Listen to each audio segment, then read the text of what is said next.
is coming up. So with this, I would like to invite our workshop speaker. He is a distinguished Toastmaster, and he has been to many Toastmaster clubs over 12 countries, I guess, if I'm not wrong. And he has been a Toastmaster for the past 16 years. And he is the club sponsor and the club mentor and whatnot. We are getting to see him here physically today. That's the most exciting part. In fact, I am meeting Coen after 2 years. And I'm really excited to listen to you personally. And Coen is going to present his masterpiece, The Art of the Speaker. The Art of the Speaker. Please put your hands together to welcome the distinguished Toastmaster, Coen Zeng. Thank you very much. Okay, so I'm told.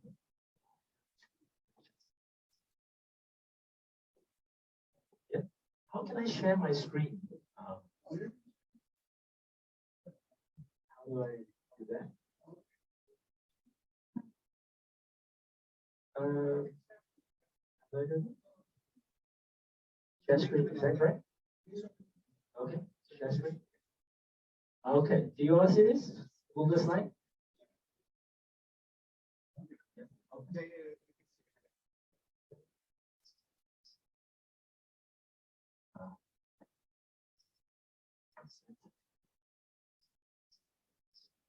Okay, so, oh dear, the people here can read my notes.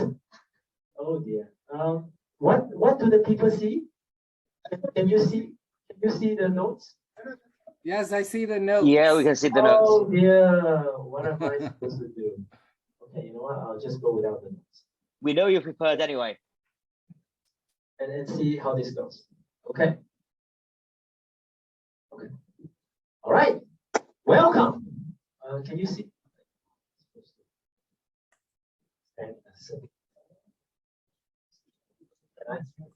Oh. That's great. That great? A little bit forward. A little bit forward. All for the camera. Something which is very weird before 2 years ago. Welcome guests. Thank you members and guests for being here physically. Toastmasters from other clubs. And of course our people online.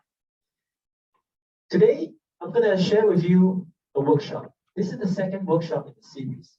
The first one was Craft Your Winning Speech. It is about writing compelling speeches. Some of the members have attended. If you the slide, it is also in the link, this slide. And so today is a continuation, right? Why is this important and why are we preparing this? We're preparing this because, especially for our club winners who have taken part in the club contest, international speech, evaluation speech, and the table topics. Now we want our members to shine, of course, in the area contest. Hopefully beat Centralists one day. Perhaps you are from another, also in Division K, G. Oh, in Division O. Okay, so we might face that when we reach the next, right? So the thing is this.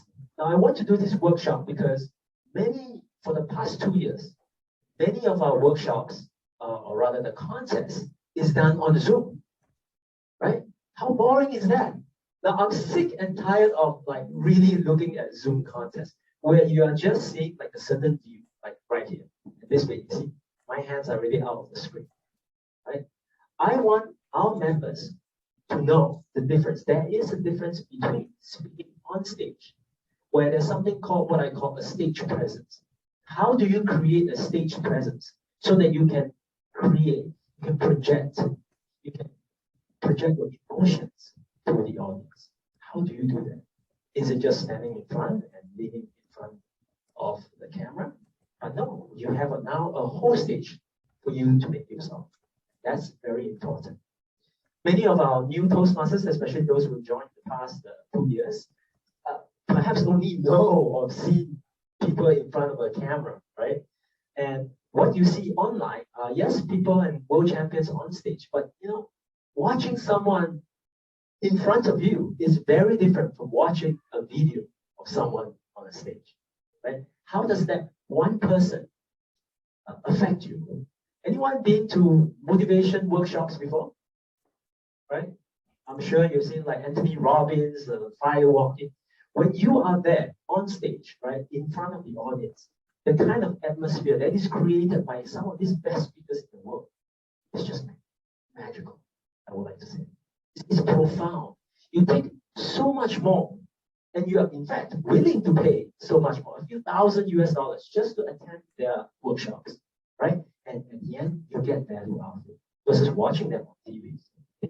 So I want to impress upon our club winners that there is a lot more to delivering speeches than just to write some speech, memorize your speech. Okay, so today we're going to do that.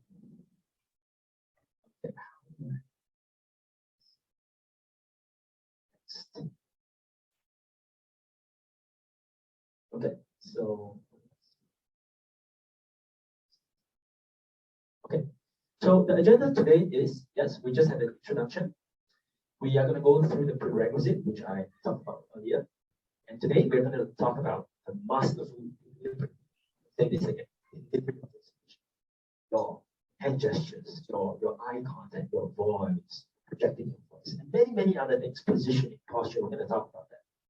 That's going to be for international speech.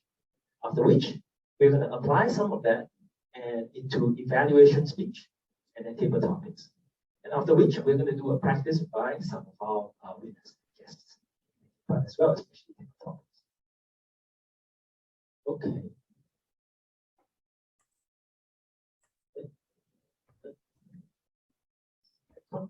Okay. So here, this slide, I will make it available to anyone who asked from our PPE. There's a PDF version and there's also a Google version, which is the one I'm using. So this one, Craft Your Winning Speech, was a previous workshop that I did for our members and also for the division when I was division director last term, where we go through various techniques of how to write your speeches so that they are compelling. For example, how do you know this technique called GOALS? GOALS. Right. Do you know that? From which world champion of public speaking? The best friend. Press Vasile, who has the GOALS technique, right? Which talks about what is your goal, what is the obstacle that you face in your story, right? What are some of the adventures that you have trying to achieve this goal? What are some of the lessons learned to achieve success? This is one of the easiest to remember storytelling, which is very close to what I use in what I call the roller coaster speech writing, right? Where you bring the audience up, you bring the audience high, and then you bring them down. You make them cry. Show the success that you can, that anyone can achieve. So these are all very advanced techniques. In 2012, Brian Avery's technique of no, action. How do they do it? So you can get this from this workshop, which is available here as well, right? So speech crafting, a lot of things to think about, right? How do you, things like anchoring, things like your message. Where do you put your message? Is it at the start? What kind of impact does your opening story needs to have? And what are the linking stories? What are the repeated phrases that you use? For example, in the 2014 World Champion, Tanajia, one of the best speakers that I know, his speech is about, I see something. And he keeps putting this anchor. Later we're going to talk about it. He says, I see something in you, but I don't know what it is. Right? And he does this multiple times. And every time he does this, it brings a smile to the audience, if not laughter. How does he do that? How does he prep his story so that when you reach that path, right, everyone smiles and he goes on to the next story. So there are multiple things that we can learn in speech crafting as well. You want to know more? So today, we are going to go one step further. Not just writing, because in the end, after you write, you need to deliver it. And deliver it standing multiple times in front of a camera, but in front of a crowd of people, whether it's 10, 100, 1,000 makes a very big difference. Okay. Now, further to the previous workshop, which I did not include, is this. You should be a storyteller, not someone who just said, I did this, I did that. Yesterday I had breakfast, today I had lunch, tomorrow I'm going to have dinner. That is not a story. Okay, although it is a chronological technique that you can use, or many people have used. Right? Story is about something, yes, that you did, but was there a lesson? Was there something that you could link into the second story, to the next story? So tell stories, play with emotions. You're gonna see this a lot. Next one, which is smile. Okay, you will see the 2013 world champion. I think it's Muhammad Katani. Okay, he smiled coming to the stage. He ran, in fact, jumped a little bit. So did Dhananjaya. Most of these world champions, they are so confident. By just running and smiling to the stage, projects the kind of confidence you want to show to your audience. Okay, so some techniques, addresses and salutations after the opening story. Many people Toastmasters always start with, ladies and gentlemen, yes, Toastmasters, I am so and so. Okay, skip this. Right? One of the things about public speaking is about entertaining people. You want to entertain people. You want to share your story so that they, at the end, can either, right, bring a smile to their face or bring a tear to their eyes. And perhaps some lessons that they can bring home in the story. And of course, one of the techniques is ending context. Don't just stand there. Saw some people. Okay, let's start. Okay, delivery. So what is delivery? I like to start with voice. It really is an irony that I have to wear a mic because maybe we don't have a mic to capture the sound for online audience. Is that in a room, like in a small room like this, you should be able to project your voice.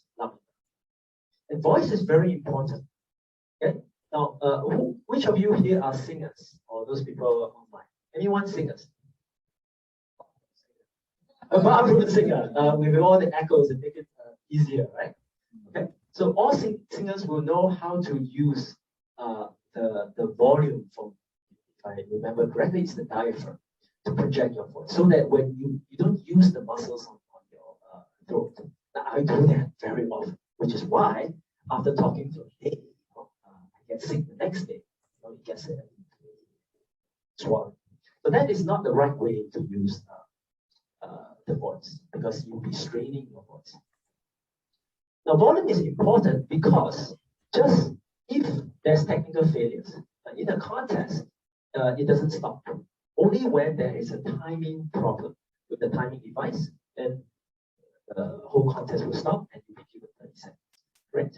So you want to project your voice as far as possible to the last man in the last row in the right corner. Because in a contest, the judges can sit anywhere they want. But if they choose to sit behind, they want to see whether they can hear. It's very important. They will mark their balance based on that. Pitch. Now, has anyone wondered why most of the commercials are given by male in a low, deep, and sexy voice? You notice that? Not really? Don't agree? Yeah? Like some of the important announcements are always done in a very low, deep voice, right? Why do you think, okay, so audience participation online as well. Why do you think that a lot of advertisers do that? Tell me. Trust. Low, deep voice projects a feeling of trust. I like that. What else? What else? Huh? Low, deep voice. Anyone? Online as well? Authority. Authority, yes, because I'm the king and you listen to me. Right? Credibility, Andrew, which is all correct. If you speak in a very high-pitched voice, no one, like a Mickey Mouse voice, no one really listens to it. Although in Japan, on the Shinkansen, they project this Mickey Mouse voice. If you've been to Japan, you will know this. Okay? So it projects very different. Like, for example, public announcements are always this this voice. Of course, depending on the product, you may use like a female and a higher pitch voice, but generally that's the case. People tend to listen to a low baritone voice. Tone, how happy you are. Are you upbeat? Are you happy about your own speech? Are you satisfied with your own speech? Because if you are, then you feel that the speaker is happy with his own speech, correct? And it portrays that sense of confidence, right? Just to do this, at the end of it, when you write your next speech, right? Record your voice or ask someone else, right? Your listener to just close their eyes and you deliver your whole speech. Ask the audience to tell you, how did I do? What did you feel from your voice? All right? So like I said, if you smile, you project that quality as well. Rhythm and tempo. Now in your speech crafting, depending on the story, you want to vary how fast you speak, right?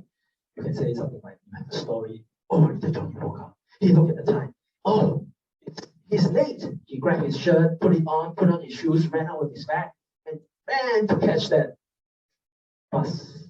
And he finally got it. You will see that in this short story, you will hasten your speed. And then towards the end, you will slow down because you have achieved that goal. Okay. And there are other qualities like inflection, like for example, like the Singaporeans speak with a very flat Singlish, right? So we say, have you eaten breakfast? No, it's not breakfast.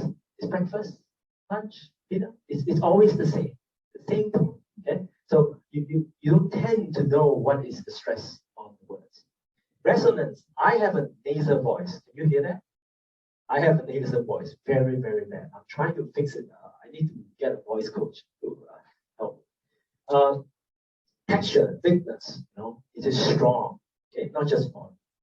Okay? So together, the voice gives the feel of the speaker. Remember, try this. Speak, ask someone to close their eyes for the entirety of your speech, and ask them, how did you feel about my speech? Okay? And try that. Next. Okay, next, eye contact, which is important. Now, I think from the start to now, I have looked at everyone. Do you feel that? Do you feel I have looked at you at least for like once? Right? How did you feel when our eyes connected? Tell me, the audience here. You felt when I'm talking. There is a connection. Yes? All right? Now, what happens? Now, this is a small room of like about 10 people. But what if you have a hall, like 1,000 people, again, the last man and the last row and the last corner? How do you think? How can you project that eye contact? Do you find that the corner man will still feel that you're speaking to the person? The answer is yes. Okay. Now, some people scan the room like this, like Superman, just scan. Like this. But what you could do is, while you scan the room, you pick someone. You pick someone in that area, in your field of vision, and just look for that, I don't know, half a second or 1/10 of a second, and you just move on, and you feel, you just look. And as you speak, you must, what I call, acknowledge the audience. You acknowledge them of their presence. You tell them, you're telling them that even though you sit so far away, hey, I haven't forgotten my story. I'm still telling it to you, not just the people in front. So acknowledge the audience is very important. Look at them. Okay, even if you can't see them, you see like a bob, like far, far away, you still look at them. And when you want to impress your point, right, you look at one person, hold the gaze. So the boy cried in my arms. Daddy, I'll never do that again. Right? I looked at her for about maybe 2 to 3 seconds. But this small little, like this amount of time is enough to bring across that emotion, even though I didn't put so much emotion in that, is able to connect. Right? When you want to impress a point. Right? So for example, like Danajer, if I were him, and he has done it before, he looked at some of the people in front because he was looking. He said, I see something. He was looking at someone just right in front. I see something, but I don't know what it is. Take something. Look at the first row. Okay, go watch your speech. It's inside here as well. Smile repeatedly. I say this. Smile is very important. Bring your tone, your positivity across. Now matches the pauses in the speech. How do you do it? Okay. So again, I use Dhananjaya's speech. He will look at someone. He will look at someone, and then he will say what he wants to say before he says it. Now this will be the same. Later we'll cover it. When you come to body language, you should always move or it's eye contact before you say it. So maybe I'll do it later. So matches the pause in the speech. So for example, if you pause after he said that, I see something but I don't know what it is, then you pause. Look at the ground. You look at the ground. 2 seconds, 3 seconds. Because he wants this message to sink in. He wants this message, and he looks at you. That means even after he has said, he wants you to sink it, like as if remember it. I'm saying it like the second time, the third time. Okay? So it's pushing this message across. And you get sucked into it because in a moment of silence, you have nothing else to think about but just before what he just said. So all this are very powerful techniques. Next. Always jump 2 times. Okay, hands. Hands. Very commonly asked questions, but the easiest to be solved. Hands. What do I do with my hands? Okay. Most first-time speakers will be like, oh, I don't know what to do with my hands. Should I do this? Should I do this? Should I do this? Should I do this? Right? The best is, you hear this very often, you can search online, is if you don't know what to do, just put it aside. Okay. Now, most, like me, very animated speakers, my hands are always in front of me. Okay, sometimes I do this, sometimes I do this, and if I do this, I can also do this. Okay? For me, at least my style of speaking, like, I'm using my hands a lot. Speaking with my hands. Okay, so the hands show the degree of nervousness because if you are nervous, for example, if you forgot your speech or you forgot the sequence of your speech, you'll be like, notice that you're trying to hide this. Did you see this? Oh, so like I'm preaching with my thumb. Maybe the people online can see, but I'm blocking it like that. So you can't really see it like the audience. But these are small little cues that shows that you are nervous. How to overcome nervousness? Best medicine is practice. Okay, so just now I didn't read the conclusion. The eye contact connects with the audience. Okay, next. Gesture. So the next question. Some people ask me, oh, okay, so you tell me to, okay, the hands. Why is gesture not about the hands? Because I want to impress upon all of you that gesture is about your whole body. Okay, your whole body. For example, how do you show if you want to say something, for example, very long? So let's do this. It's very long. Okay? It's very long. But if I do this, it's very long. Is there a difference? You feel it's longer? Right? Correct? For some reason, right? It's inexplicable. That's just the way our mind works. Okay? So your delivery is not just what you say. It is also about your body language. Now, those of you who have been public speaking for some time, if you search online, you will find that 93% of the message comes from your body language and only 7% from your voice, from what you say. No one can really remember what you say. Okay? People remember the front and the back, which is why in conclusion is very important, which is why messages are always at the end. Right? In between, oh, I remember that story. He said something about this, that. Which is why many world champions, they will repeat their anchors that will lead to the message. For example, Dhananjaya's I see something new is not his message. His message is he close to someone. The relationship. Okay, but okay, he has this anchor. I see something, I see something, I see something. Okay? So definite movements. What do I mean by definite movements? It means that everything in your speech should be planned. Okay, if you want to say, I don't know, maybe like choice speech. Okay, I lived in a tiny little village in nowhere, in no man's land, in the north, or I don't know where it is in Holland. Right? You can plan it. Like you can plan it with your hands, with even your facial expression, right? Because you really think it's very, very small. Does it make sense? You want to plan this. So for those who I think Press Marceline, if you join his, pay for his services, he will do a lot of things like this. Okay? Positioning, stage, movements. Okay? Where do you stand? Which is the next part, position. Okay? Your movements must be definite. Definite. Not small. Okay? Whole body, not just hands. Now timing, just like voice. Okay? Sorry, just like eye contact. You want to do it before you say it. Long time ago, in a land far, far away. You see the difference? Okay. Long time ago, in a land far, far away. What is the difference? No difference? Well, no, as in my movements and what I say. Anyone? You don't see a difference?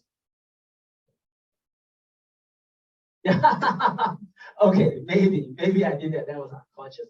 What I did was actually, I did this movement in the first example. I did it before I speak.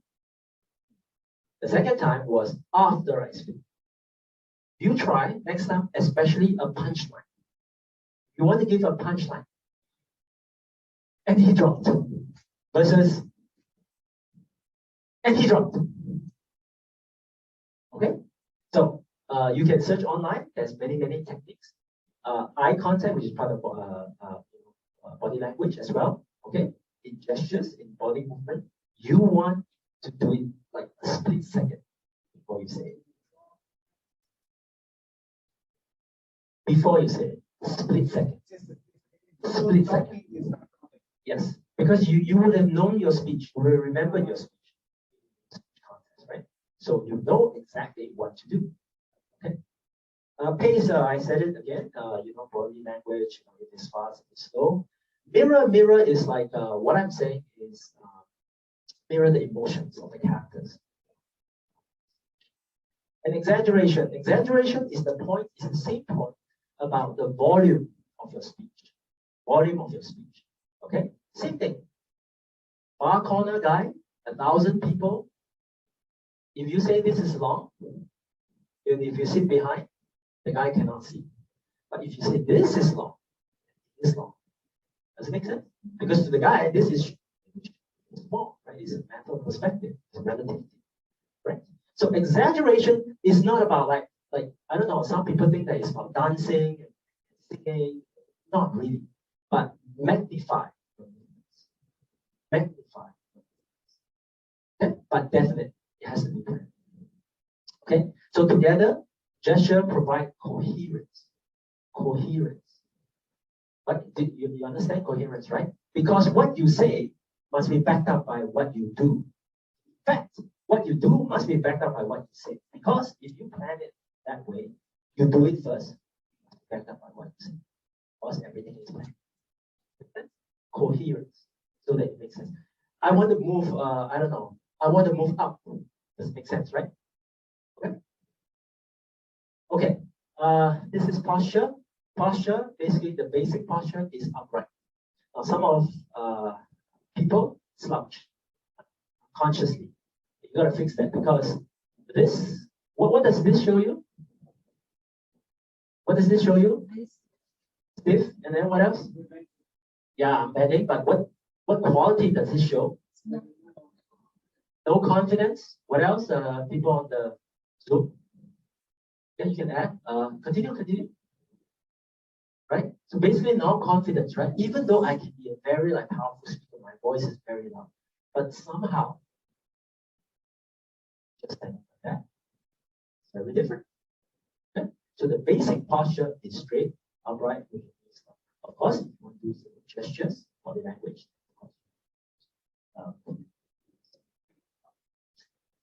Locked. Yeah, straight. Okay. Right. Now, posture gives you not just you confidence, right? It gives the audience the confidence, which is the more important part, yes? Because someone there will be a judge, and people want to listen to confidence, right? Someone who's perhaps been there, done that, someone who has excelled in storytelling and want to share his story or her story. Okay, gives the audience the confidence to want to continue listening to you.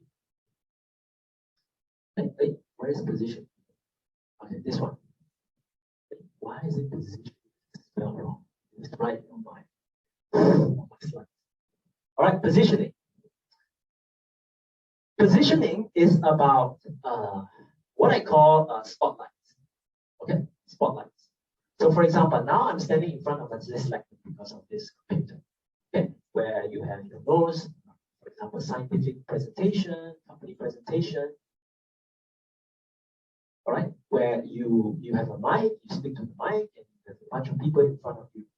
But if you can, those of you who've seen better, like scientific, like scientists presenting like a lot of data, okay, they will know their numbers very well. And the lectern, the guy or the lady may choose to walk across the stage. And this makes the technical presentation more fun, more lively, not just a bunch of some guy. I remember my professor in university, the guy was like 70 years old, he was just reading his notes, right? It is very boring, right? But as someone who can walk on the stage, point to you, you see right there, the red spot, okay? That's where all the, example, like the highest counts of the virus is. Okay? Now, spotlights, for example, okay, so the Zoom people can't see me, I'm gonna do it for the, okay, so, okay. Bang! I open with a strong opening story. Okay? Ladies and gentlemen, contest chat. Once upon a time, I grew up in this place called Neverland. I was happy, I was, yeah, okay. So I was happy, I was, I know, I do it that. Yeah, I was happy, I was this, I was that. Misfortune struck. I was struck by a car, and I witnessed that. Home, back here. As I continue to grow up, I realized that there are many people who are like me, who are in the same position as me, right? Physically unwell, but who are way more positive than me, wallowing in pity, in sorrow, right? And I learned that from there, I could see a bright future. 20 years later, here I stand on the stage with a mind to recover from this misfortune. Yet I'm able to touch the lives of many people now. So you are still basically presenting like in a circle, like TED Talk, you have a red circle to stand on. But it is almost like as if there's a spotlight following you. And with that, you can give the illusion of time, space, right? Chronological events, characters, right? Characters. You can just turn around to mimic the people, right? And of course, using my voice, and even emotions. Okay? So think about it. And if you look at world champions, they will have a few spots to stand on. Okay? And even the number of steps are predetermined.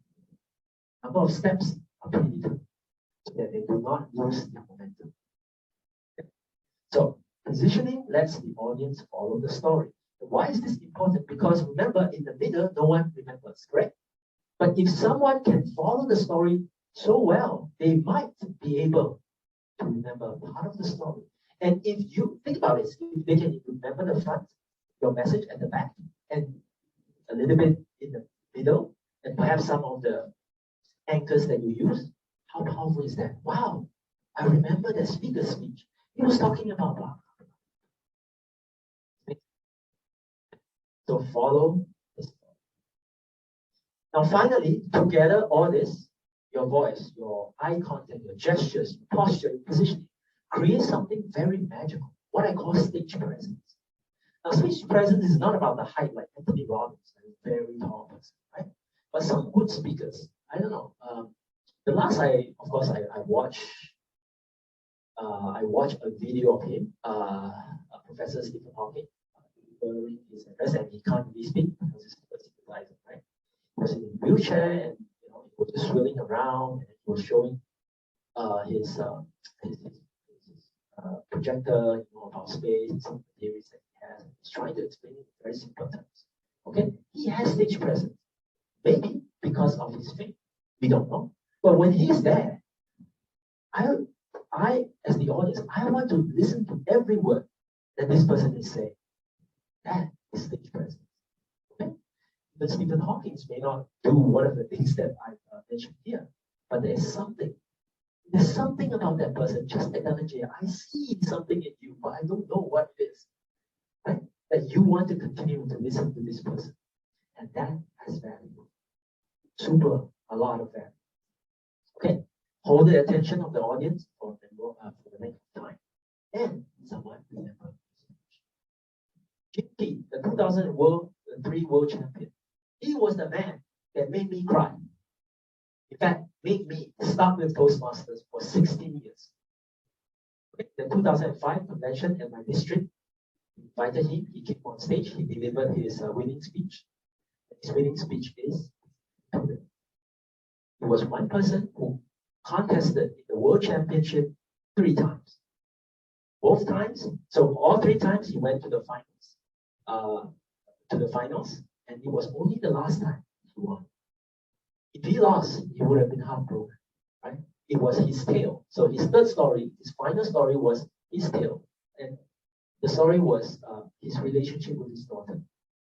Through talking to his daughter, right, it inspired him to really want to move forward. Otherwise, he would have lost that motivation. It's also online. It's speech. Okay. Okay, so that's the end of international speech. Do you have any questions? Any questions? Yes, Troy.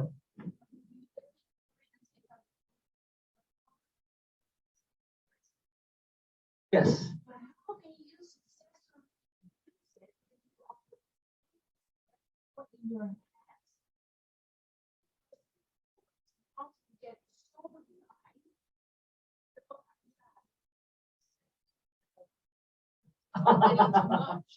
Yes.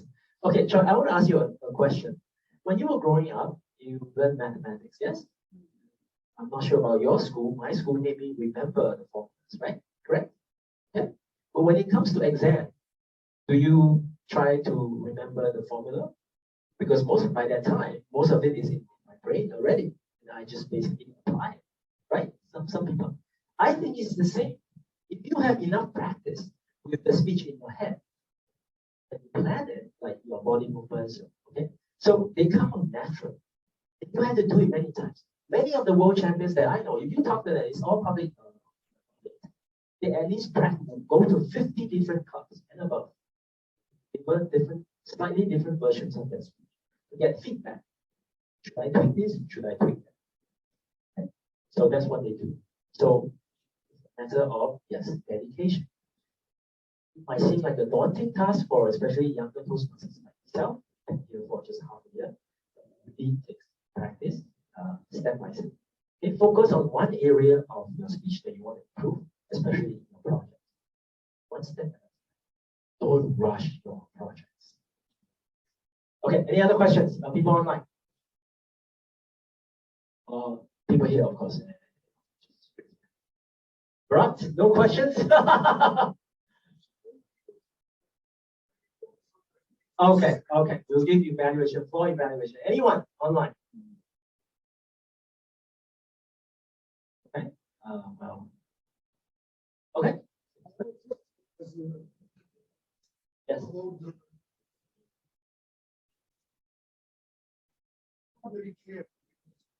Okay. So. Yes. Standing with one leg. Should you stand with one leg? My general answer is no. Don't stand with one leg. Unless the story says you are standing on one leg. Does that make sense? I don't think so. You want to be animated with your hands. If you're not, you don't want to use it like very animated, just put it there. And if you want to use one hand, look at my other hand. It's okay. Well, that's not really good or bad. Okay. First, the audience need to see that you're comfortable with your hands. Remember, what does hand show you about the speaker? Nervousness. That's the first thing they remember. And of course, whether your voice cracks. Okay, that's the second thing. All right. So stand straight. Okay. If you don't know what to do, put it just straight. And for me, I'm very animated, so I do this all the time. Right. So big, small. If they're nervous, they're very tight, and it takes them at least a minute or two before they loosen up. Like I went for the Tum Chum meet, and Andrew was there. He gave a beautiful speech, but the first minute or two, he was really tight, like he was very jerky, kind of like a bit robotic. And then before he became loose, he got into the story. Andrew was there. Yeah, Andrew was there, and beautiful speech. But the first few minutes was a minute or two. It was like that. Wasn't it, Andrew? Sorry.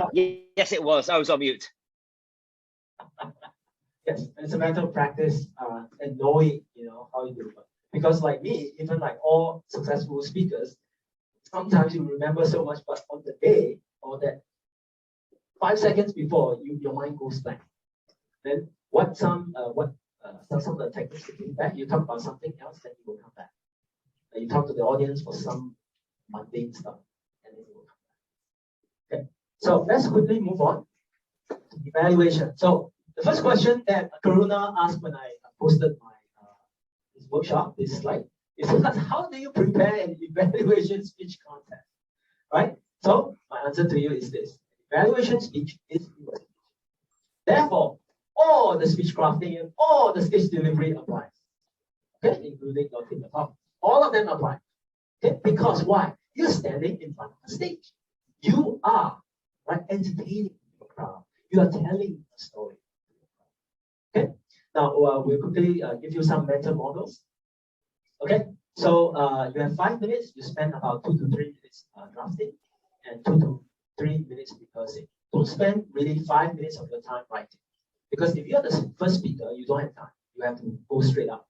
Okay. So make it like practice enough to just pick 3 to 4 points that you want to talk about that person's whether it's delivery or voice or pick something to talk about. 3 to 4. Okay.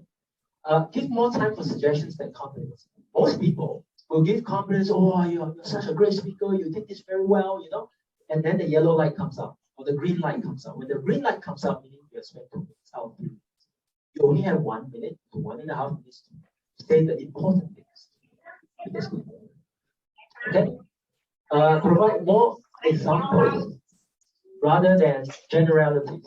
So, for example, I really like your speech. Wow, and then you repeated the speech. Oh, you tell us about this small little boy, and then there was this person who saved him. No. Okay, give a clear example. For example, your story about saving the boy showed an act of bravery where no one would have stepped up to save the boy. Okay, it's the same thing, but you gave a very definite example to that point. And of course, it must have a summary because it is a requirement in the contest rules. Okay, and avoid cliches like "I look forward to your next speech" and so on and so forth.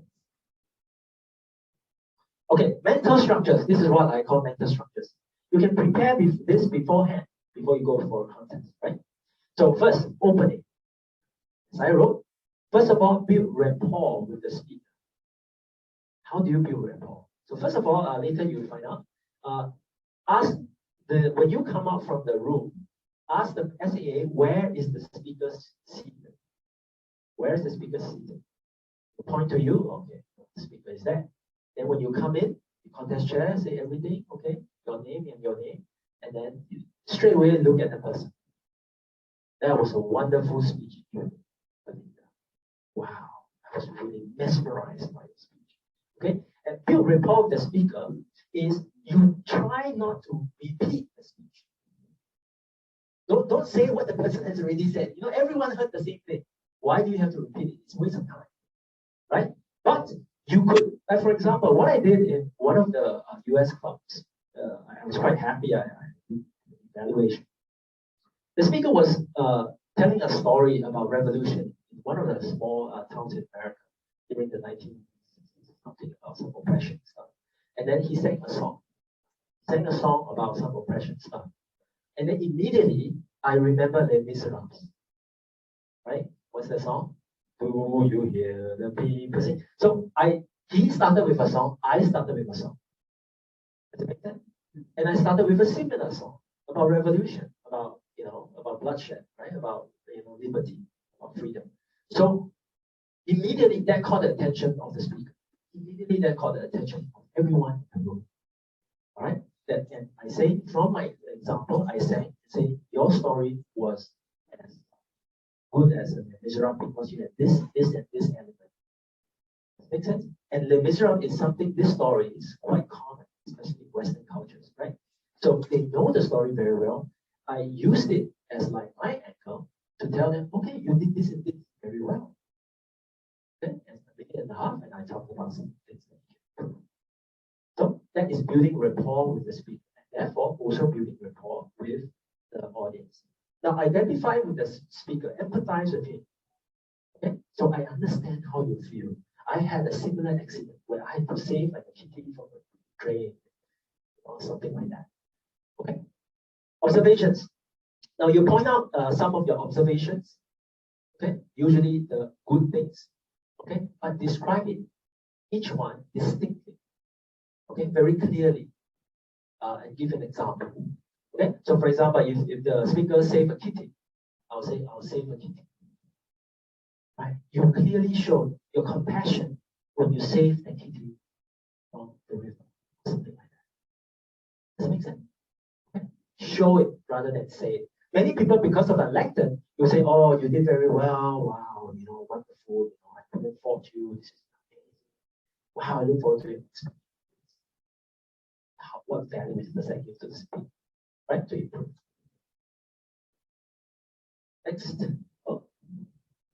Okay, so suggestions. So suggestions are the points to improve. Okay, do not repeat the points already given before. So some people talk about eye contact or body language. Okay, then they say, oh, but you could improve your body language this way. Now, why is this important? Because to the audience and to the judge, it seems that you have given the same thing but on the two different viewpoints. Why don't you give different things? Okay, so for example, body language is so many things about body language that we cover today.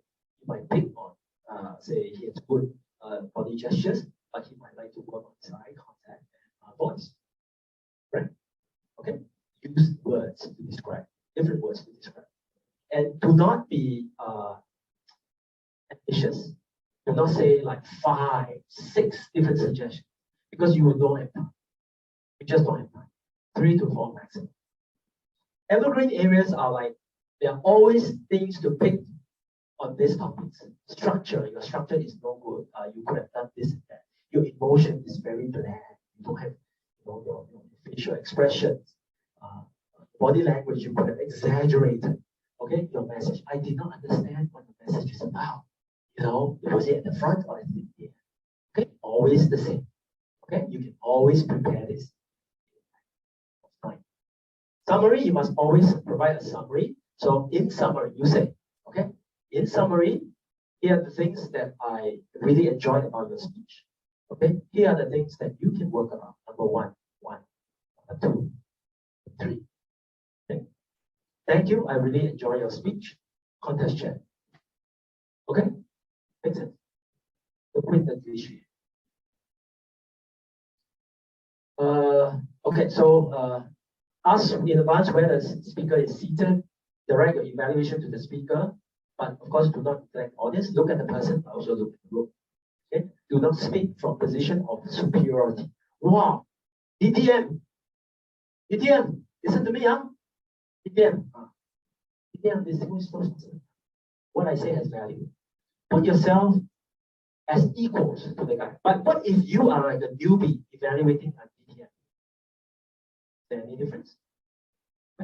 Not really, because you are merely stating your observations. Yes, you're giving some suggestion, but from your point of view, it does not mean that you're a newbie, you're like 18 years old. You do not have something to provide.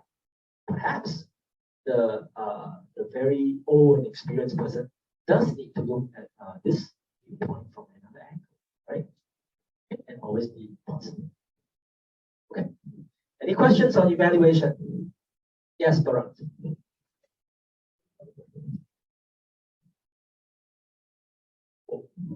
Thank you. Okay. Okay. I understand that. Andrew was with me evaluating contest at Toastmasters.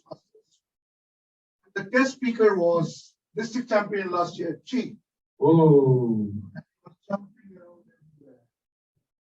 His speech, I am possible, impossible.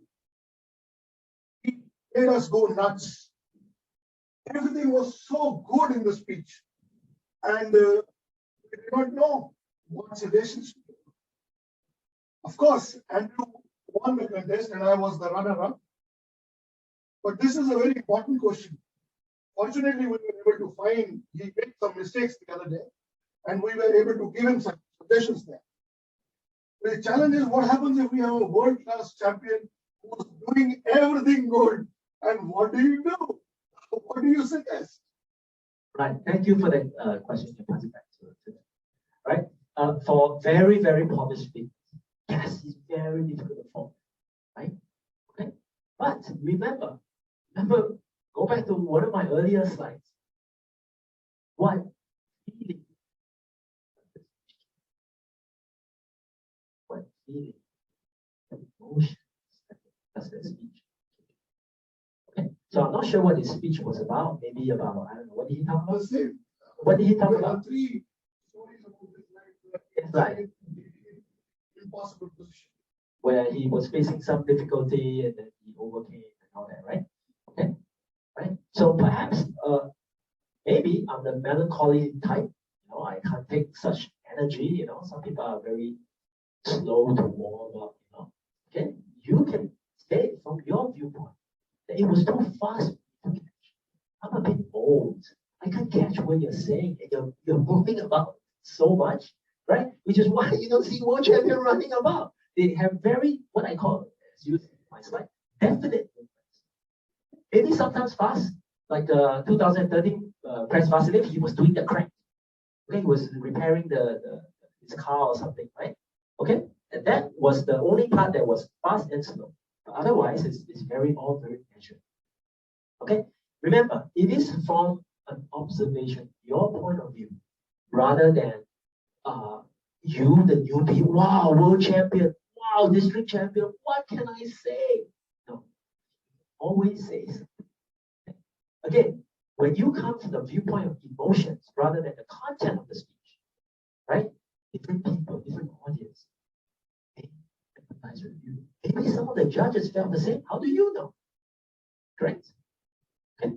So always go in that direction. Do not be afraid. Do not be afraid. If you are always afraid, wow, this results, wow, world champion, then you will never, ever, you'll always be scared, right? And then you will show, how your hands will start to shake, right? Your voice will start to crack, right? So that's the first two things that. What else? Yes, Amy, our division director, by the way.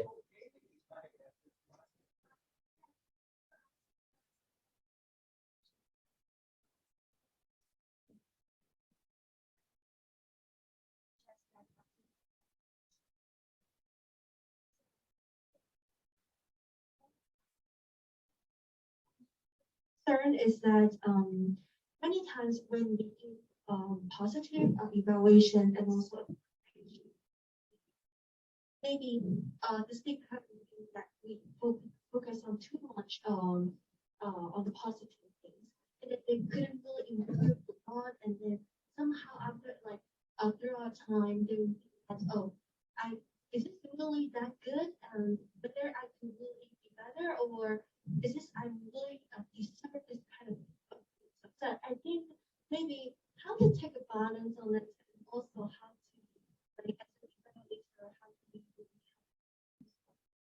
Okay, so let me give you an analogy, right?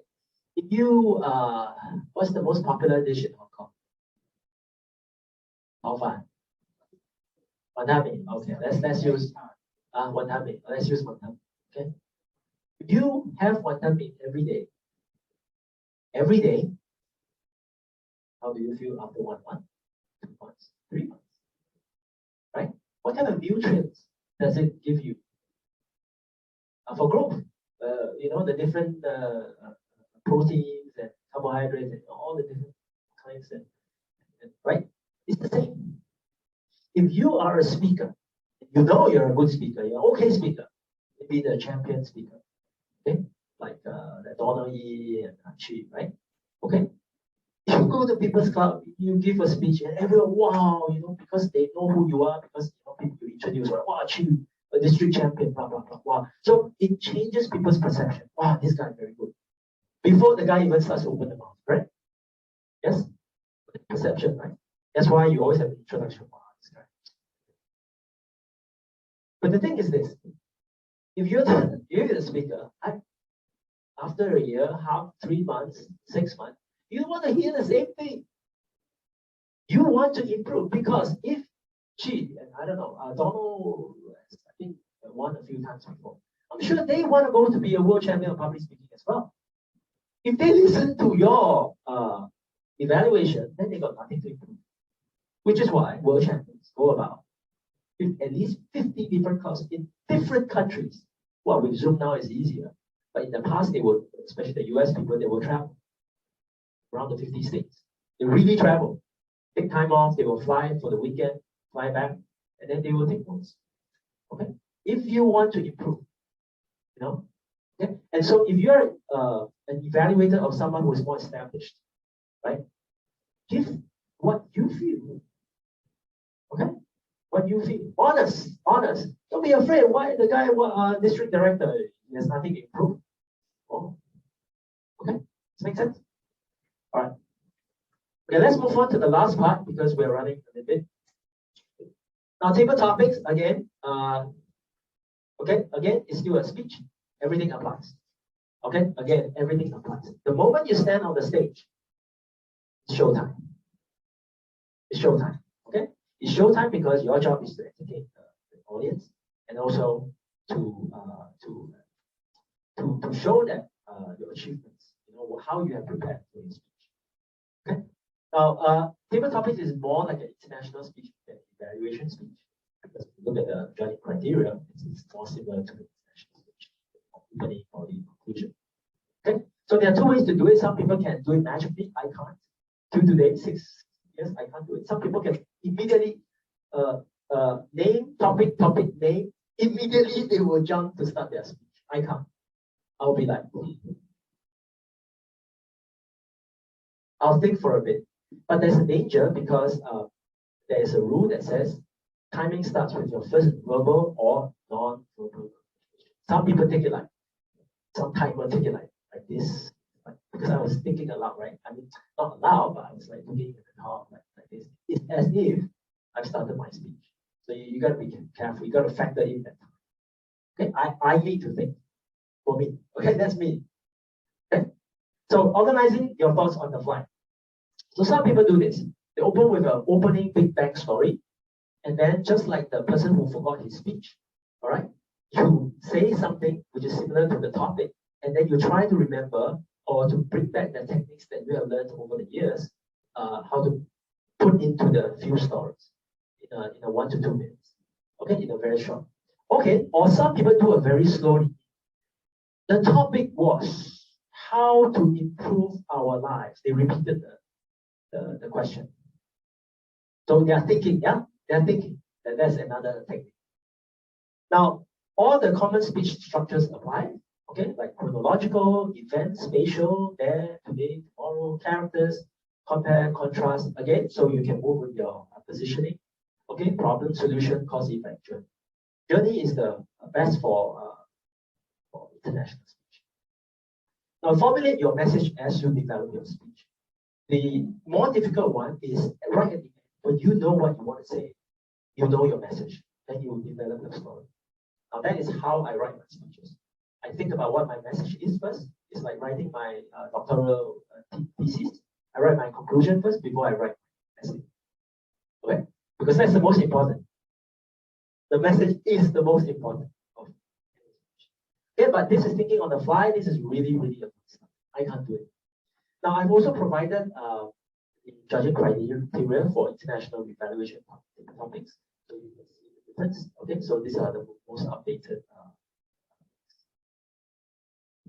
And that's really it. Questions for table topics? Yes. Go for a table topic contest. The topic, would they give you a piece of paper or just put it on the PowerPoint and show it? Okay, so it really depends on the contest chair. I've been a contest chair, Amy has been a contest chair before. The best is really write on a piece of paper. The MC or the contest chair will read it. Okay, the contest chair may pass that piece of paper to the person, so the contestant read, pass it back, then you start. Okay. Topic. Okay. Some contest chairs just stay at their lectern. The contestant standing by the side, where and then the guy will just read. So if you read it wrongly or you hear it, listen it wrong words, then you will give. I wouldn't say wrong. You will give your impression of what you hear. So the best for at least district officers, we should really write it and give it to us. Okay, for fairness. Questions? People like Olga, Andrew, and was it? There was another gentleman who looks like the Matrix, the guy from the Matrix. Any questions? And 3. Actually, Coen. Yeah. Hey, Coen. A quick question on the table topics and with the topic. If you were to get a topic, let's say self-improvement that you mentioned, how much flexibility do you have talking about that? Would it have to be specifically about self-improvement, or could you link into other related topics to deliver your table talk? Okay, so if the topic is about self-improvement, like a general self-improvement topic, like, oh, what will you improve next year or something like that, right? For me, when I hear your message, this topic, I immediately think of a few stories of how I improved, right? My own personal stories, okay, how I improved. Okay, so I give maybe two stories about what I did before. And then from here, I will have another 2 stories of what I can do to for the next year. So this is a chronological before after technique. Okay, so I give 4 stories together. So in this case, self-improvement could be the first thing that came to my mind was not about public speaking, that was my family. Now, my club members know me. I've been separated from my family for a very, very long time, like 1.5 years, 2 years. So all I want is just to reunite with my family. So I could self-improvement, like for example, still improvement, as in I need to learn how to communicate or live with my daughter, because she hasn't seen me for 1 year and she doesn't really talk much to me now, and I feel very sad. So I need to get to know her again, father and daughter, and build up this relationship. So that's my self-improvement. Does that make sense? So immediately think on personal stories. Yes. Any other questions? What if you read the topic and you talk about something else which is nothing connected to the story? Which was what happened in our contest. I was the contest chair. I picked a very different one. What was the topic again? What was the saddest moment that made you cry or something like that? That you could walk away with. The only one who got it right was Eddie. So you misunderstood the question, but again, that's what you hear, that's what you know, and you say like an off-tangent story. Unfortunately, if the judges feel that the topic should be about A, you talk about B, then unlikely you'll be pleased. Okay, it doesn't matter if you had a structure, you had a message. Yeah, some people can negate. Like, do you think that wealth or health, for example? Some people will pick health, some people will pick wealth. Some people will totally disagree with these two and say, I pick relationship. Which is what you did, right? Yeah. Can you do that? Yes. Because that's still a little bit, you can say you relate because you still tie the topic together. Because your message was with relationship to wealth and health. There you go. Okay. Anything else? Yes. Questions from Paul, President of Central, by the way. Thank you so much for that, Coen. You were very comprehensive in typing it all together. Do you have any tips on the process of practicing? So you talked about logic, and I think it sort of ties in. Do you have steps in making sure that the practice that we do is meaningful practice? Right. So what I do is, I'm like some people, like some of the champions that I know, they just write 3 points and they can start talking. Yeah, for me, I can't. I have to write the whole speech and memorize the speech. Because some people cannot memorize. I have to memorize, otherwise I won't know, right? So what I do is I practice myself. Okay? I don't really feel myself because I know my voice sucks. I have a nasal voice, it does not sound. But what I do is I don't get like a member or to watch my video or see me. What I do is I make appointments with many different clubs. Okay, and say, please evaluate me on this point, just this point only. That's it. Okay, or 2 points. So not on the whole thing. Your evaluator they can give you an evaluation of the whole speech, but if you have flaw evaluation, if you request for it, you can say, please give me feedback only on these 2 points. For example, did I look at all? How long did I look? Or something, my voice wasn't going deep. Okay. So definitely you want certain feedback, you tweak your speech a bit. Next. So you would have made like a few appointments already. 4 or 5, once a week, maybe, or twice a week. And your first draft of your speech, you do something, tweak a little bit, your story a bit. Okay. Or you could one of the meetings you can speak, how does the 3 stories link together? How was my connection? Was it good? Did you follow? Did you follow? What made you remember the sequence of the speech? Right? So I say with the body gesture and the positioning, right? Okay. Was that useful? All right. Precise in what kind of feedback? Yes. Thank you. Last question. I don't. He's asked a big question for me because. Right. Okay, thank you so much for being the nice audience in front of me and also online.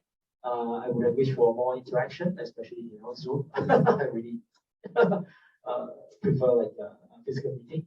But I hope this is helpful. If you have any questions, come see me. I would love to take you all the way to the street conference. All right? Thank you very much.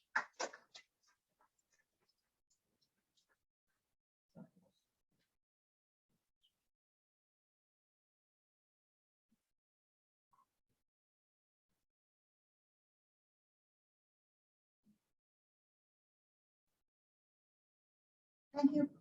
Hello, Chip. Thank you, Coen, and thank you, everybody. Hope you had a great knowledge session on the art of the speaker. In short, I would say buoyant, brilliant, and for the betterment.